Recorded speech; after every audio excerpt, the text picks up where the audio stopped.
అందరికీ నమస్కారం అండి. నా పేరు కందాళ కాశీ అన్నపూర్ణ. మాది విశాఖపట్నం పోతినమల్లేపాలెం. నేను ముందుగా వినాయకుడు ప్రార్థన చేస్తాను. శుక్లాంబరధరం విష్ణుం శశివర్ణం చతుర్భుజం ప్రసన్నవదనం ధ్యాయేత్ సర్వ విఘ్నోపశాంతయే. అన్ని విఘ్నాలను తొలగించేటువంటి శ్రీ వినాయకుల వారు 4 భుజములు కలిగినటువంటి ప్రసన్న వదనంతో అంటే ప్రశాంతమైనటువంటి వదనంతో ఉన్నటువంటి ఆ వినాయకుల వారికి నమస్కరిస్తూ నేను మీకు చెప్పబోతున్నానండి. రామాయణంలోని వాల్మీకి రామాయణంలో రాముల వారి స్వయంగా చెప్పారని చెప్పి వాల్మీకి వారు వ్రాశారు. ఏమని?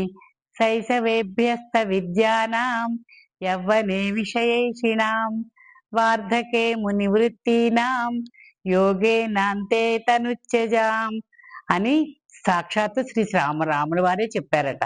ఏంటంటే దీని భావం ఏంటంటే శైశవేభ్యస్త విద్యానాం, శైశవము అంటే బాల్యము. బాల్యంలో ఎప్పుడు కూడా విద్య పట్ల శ్రద్ధ వహించి ఆసక్తితో దానిని శ్రద్ధగా నేర్చుకుని మనము బాగా వంట పట్టించుకోవాలి అని చెప్పారండి. శైశవేభ్యస్త విద్యాన, అన్ని రకాల విద్యలను గురువు దగ్గర ఎంతో వినయంతో నేర్చుకోవాలని వారే స్వయంగా చెప్పారు. తర్వాత ఏంటి?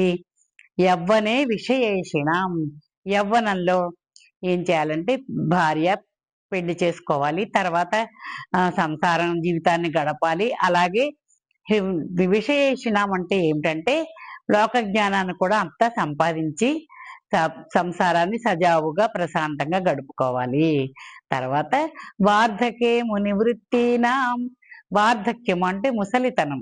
ముసలితనంలో ఏం చేయాలి అంటే మునివృత్తి అంటే ఏంటంటే కేవలం భగవంతుడి యొక్క ధ్యానంలోనే ఉంటూ భగవంతుడి స్మరించుకుంటూ ఆయన యొక్క సేవ ఏ విధంగా చెయ్యాలా అనేటువంటి దాని మీదే మనం శ్రద్ధ వహించాలి. అంతేగాని ఇంకా సంసార విషయాలకి వెళ్లకుండా కేవలం మునివృత్తి అంటే ఏంటంటే కేవలం భగవంతుని ధ్యానించుకుంటూ ఉండాలి అని చెప్పారండి. తర్వాత యోగేనాంతే తనుచ్చజాం, యోగేనాంతే అంటే యోగం చివరిలో అంటే అప్పుడు మన ఆత్మని తనువుని త్యజాం అంటే విడిచిపెట్టాలి.